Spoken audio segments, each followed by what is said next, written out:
What do Montana and UNC football have in common? They both took top 25 Big Sky wins into their buys. They're back in action Saturday for our game of the week. Welcome to This Week in Big Sky Football. 3, 2, 1, go!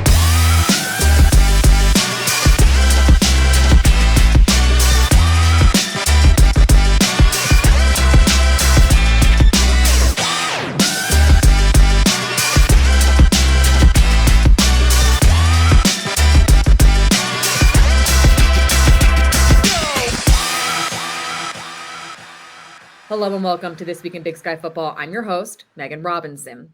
Northern Colorado snapped an 18-game losing streak heading into their bye. It was their first win since 2022 and their first win over a ranked opponent since 2016. That ranked win, well, that was against Montana, who they host this week as they look for back-to-back top 25 wins. That matchup is our game of the week. And with that, I'd like to welcome in head coach Ed Lamb. You went into your bye week with your first ever win as the head coach of Northern Colorado on the road against a ranked opponent. Now that you've had a little bit of time for it to sink in, how does it feel? Well, it felt a lot better in the hours right after it. We've moved on now. We've got our next opponent, and obviously, a victory at Weber State doesn't mean anything for our next game, which is against a very tough Montana team. But I think that our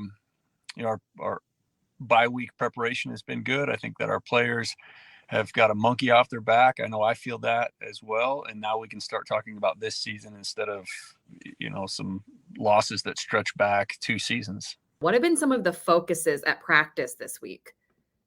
Well, we wanted to get 2 solid days of practice in and then 2 walkthroughs.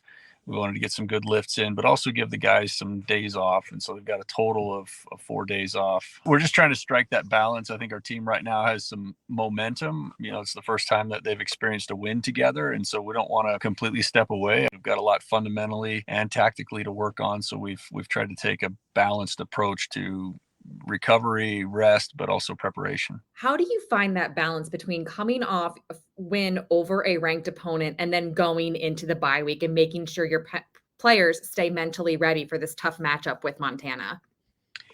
Well, I think you said, our players, they understand what Montana represents, and they understand that we're facing a really good team. They're experienced enough in football to know that teams match up differently. And so beating Weber State because they beat Montana doesn't mean that we're going to beat Montana. We've got, I'm sure we have the full focus of University of Montana. Our players understand that the championships, the ability to go to playoffs, the ability to earn respect in this conference always goes through the Montana schools. I think it's a matchup that they're pretty naturally excited about. I haven't had to do a lot of preaching about why this game is important and why it's important to move on from Weber State. I know you want to move on from Weber State. However, I do have to address your defense had 5 turnovers in that matchup, 4 fumbles, 1 interception. How do you have your defense build on that going into a high-powered offense like Montana's? We didn't do anything a lot different against Weber State to cause those turnovers. We've been trying to get to the football. We've been trying to put our face on the football. I think there's always a part of every takeaway that there's just, some offensive a lack of technique going on. And so we can't count on Montana to do that. We just want to kind of keep doing what we're doing. There are always, I think, an element of fortune in fumbles caused and fumbles recovered. So we don't want to rely on that. It was a big difference in the game against Weber State.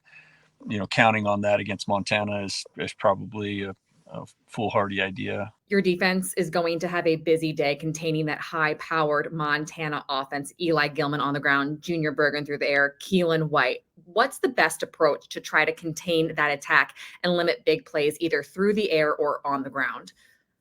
For us, it starts up front. We've got to win up front with the defensive line. And those are the guys that don't get a lot of the attention offensively and defensively. But I think in order to play well and contain great skill players, and you mentioned some of those guys that Montana has, also their quarterback's been playing really clean football, excellent football. And, to have any chance to match up against those guys, we got to first match up front. We got to hold our gaps. We got to get pressure. We got to get push and on the line of scrimmage and make the job easier for our linebackers and secondary players. After the break, head coach of the Grizz, Bobby Hauck, joins the show.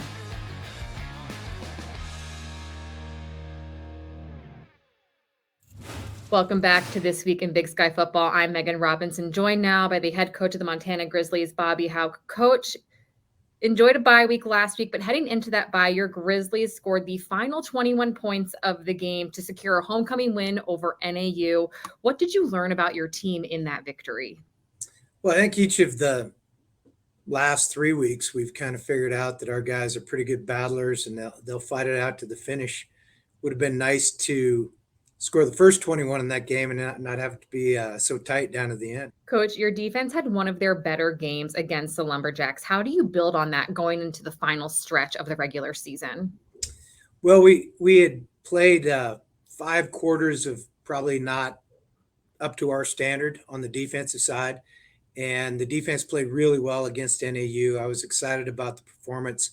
Again, it really comes down to just making plays and tackling and making plays when you have the opportunity to, and winning your one-on-one battles. So I think we can continue to build on that. I like the character of our guys, and I think that I really think that's the way it's going to go for us over the upcoming weeks. Again, you had a bye last week after a come from behind exciting win at home. How does having a bye after a win like that impact your momentum going into this matchup with Northern Colorado? Well, it's always a lot more enjoyable to go into that open date with the win. You feel more comfortable about taking a couple of days off, and you don't feel like you had to be having an 80-play scrimmage on Saturday or things like that. So it was good. It was great to get the win. It's great to get back on track. NAU, I thought, gave an inspired effort here, and like we tend to get from our opponents. And they should be proud of their effort too. So it was a good win, and going into the open date, getting a couple of days to freshen up was probably really productive for our team. What's been your focus at practice, like the couple practices you had during the open week and now entering this week as you prepare to head down to Greeley? Well, the fundamentals are always kind of part of it for us, but that's really spring ball and fall camp. Anytime you're in the season, your focus is on the opponent, the game plan, and trying to implement that and get that in place so you can go execute it on Saturday.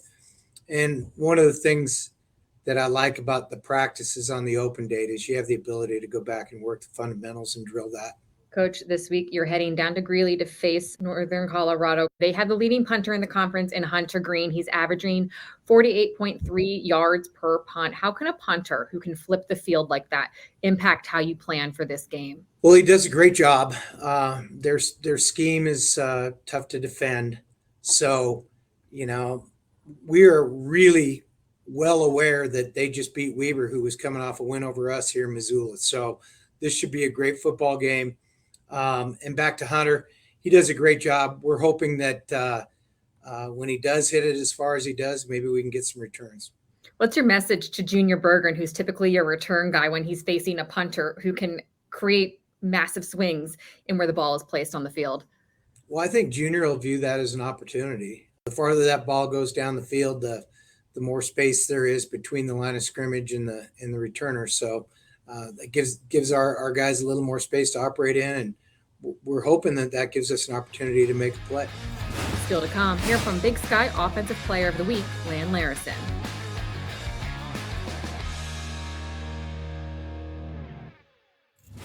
Lan Larison racked up 257 total yards of offense plus a touchdown, earning himself Offensive Player of the Week honors for the Big Sky. Lan, why do you think you've been so impactful this season, both on the ground and through the air? I think that comes from just scheme in general. Plow trying to figure out a whole bunch of different ways to get the ball, whether it's running routes or running the ball. So I don't really mind either. When I talked to Coach Plow last week, he said that he's had to get creative on the scheme so that you can be effective on offense. And since teams have kind of dialed into you as a running back, what challenges do you think you present defenses that you have the ability to be so effective as a receiver? I mean, you got to defend the pass and you got to defend the run.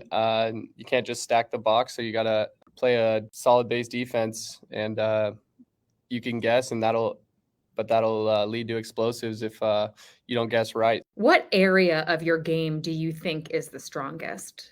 Just the competitive side of things. I come from a very competitive family. I'm a very competitive person, and confidence in like competitive like juice, just it flows and it translates to other people. And I think I do a pretty decent job at getting everyone fired up and ready to go. You said you came from a competitive family. You also grew up doing rodeo. How does rodeo play into your competitive spirit on the football field? I definitely think it plays into the competitive part, just but it's a little different. I mean, rodeo is usually a 1 or 2 man sport, but I think a lot of it is the toughness side of things. Like you can't be a cowboy and not be tough. So I think that's where that really shows. When I spoke with Coach Plow last week, I also asked him about your athleticism and the highlight reel play after play you've had so far this season. He said one of the things scouts have told him that they are impressed by the most with you is your balance. What do you do to work on your balance and improve that week in and week out? Our running backs coach, Kevin Burke, he puts us through just a lot of weird balance circuits and things, which that could help too. But I think it's just knowing yourself and knowing what you can do in your like a physical capability and just getting those reps at stuff like that, which is really hard as something like getting hit and staying up, or that just comes with reps and timing and putting yourself in the best position to stay up. UC Davis is currently 5th in the FCS top 25. You have some tough matchups still to go this season with Montana and Montana State. What will it take for the Aggies to win the Big Sky? Keep setting that standard. I mean, every week the bar raises, and we just need to keep finding ways to elevate to that, keep turning over and finding ways to win games. We're very talented. We just need to figure out a way to keep the ball rolling and keep those W's rolling in. Ahead, I sit down with Weber State alum and Dallas Cowboys special teams coordinator John Fossil.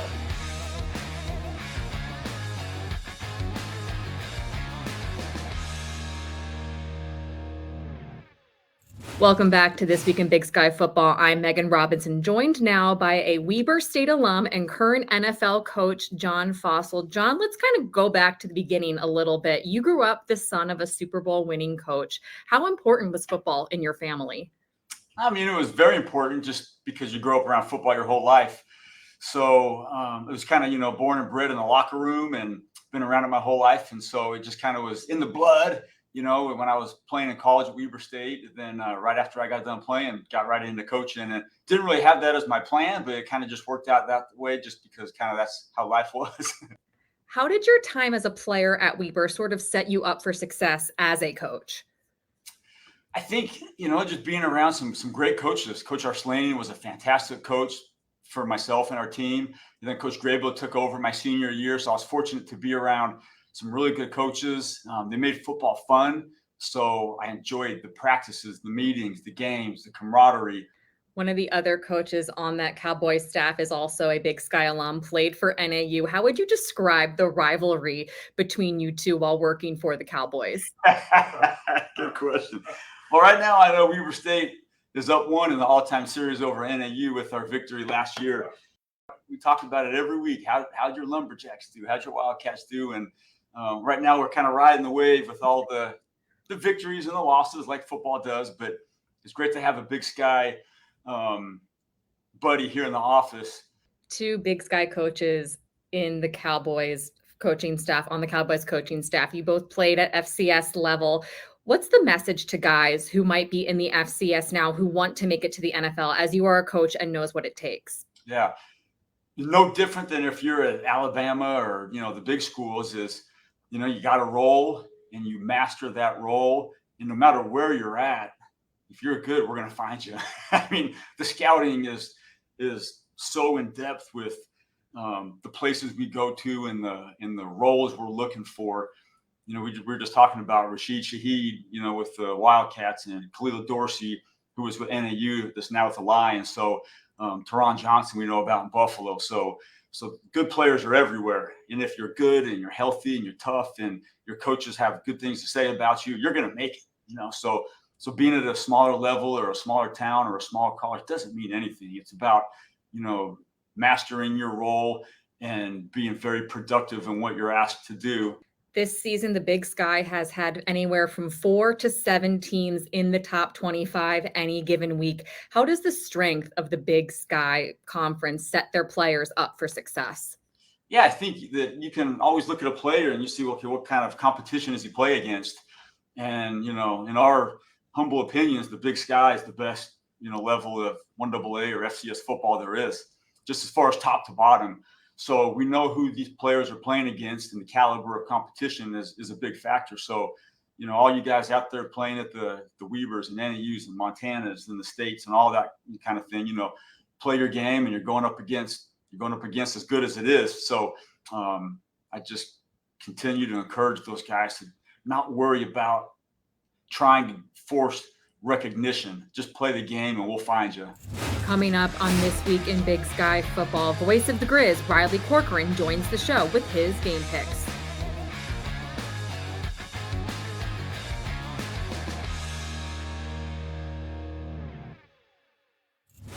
Welcome back to This Week in Big Sky Football. I'm your host, Megan Robinson. In less than 2 weeks, we will crown a Big Sky tournament champion for soccer. There are several teams still in contention for that regular season title. Who will prevail? Let's take a look at what's going on around the Big Sky. Alyssa Peters tallied 3 more assists in the Vandals' 4-0 win over their in-state rivals, Idaho State. And Montana improved to 9-0-1 at home. Will anyone be able to knock off the Grizz at South Campus Stadium in the tournament? Moving on to volleyball, both UNC and Eastern Washington are taking 5-match win streaks into Week 9. UNC remains at the top of the Big Sky after sweeping both Montana State and Montana 3-0. Eastern Washington is surging, winning back-to-back home matches over Idaho State and Weber State. And NAU is heating up after tallying consecutive wins against Montana and Montana State. Finally, the cross-country championships are in Pocatello next Friday, November 1st. The men's race begins at 11 a.m. Mountain Time, followed by the women's at noon. The meet will be streamed on ESPN+. That's what happened this week around the Big Sky. Joining me now is Riley Corcoran, voice of the Grizz. Riley, you have been in Missoula since 2016. How does this year's team compare to those of years past? When you take a look at Montana's schedule this year compared to last year, they weren't really tested until they lost that game to Northern Arizona. Then we saw a different team. This year, they were tested mightily in the non-conference, and that got them ready to go for Big Sky play. Lost maybe a couple games they shouldn't have or didn't think they should have at the time, but now their backs are up against the walls. Montana, Montana State, and UC Davis still all have to play each other, so it's going to be a wild finish in the Big Sky. What impact will those matchups have on the final playoff picture, do you think? Oh, they'll be huge from a national landscape, Megan. They really will. We know that there has not been a 2-loss champion in the league in 19 years. So the likelihood that it's going to be someone outside the top 3 is slim. Those games when they play each other will be massive from a seeding standpoint. And we know how hard it is to win on the road in the playoffs, and to win on the road in consecutive games, even more difficult. So getting those coveted home games will be important. And I think obviously Montana State right now in the driver's seat for getting home field advantage all the way throughout the playoffs. Let's turn it back to the present, focus on the upcoming games. Only 3 Big Sky games on the schedule this weekend. Let's start with Sacramento State at Idaho State. Who do you like in this one? I tell you what, a very even matchup on paper when you look at it. Both teams averaging exactly 31 points per game. Both defenses allowing about 30 to 34 points per game. So it's going to come down to the intangibles. And I think these are two teams that are used to playing in tight games. I have a sense this will be another tight game in Pocatello. I'm going with the mini upset here. I think Idaho State beats Sacramento State at home. Eastern Washington at Idaho. Idaho was able to hold off Cal Poly to move to 5-3 on the season. Eastern Washington hoping to improve to 500 in Big Sky Conference play. Eags or Vandals?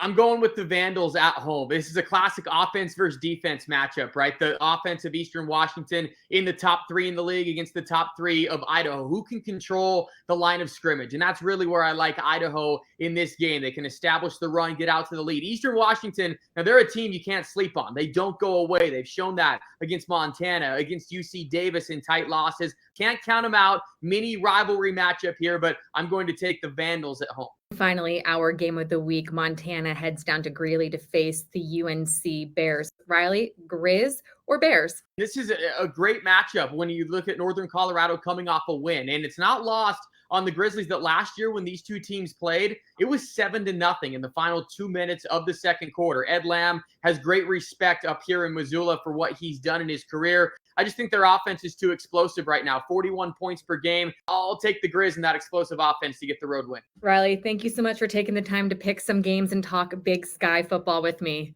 Thanks, Megan. Riley's going with the Grizz, but can the UNC Bears make it 2 top 25 upsets in a row? We will have to see on Saturday. Thanks so much for joining me for another episode of This Week in Big Sky Football. I'm your host, Megan Robinson. I will see you all next week.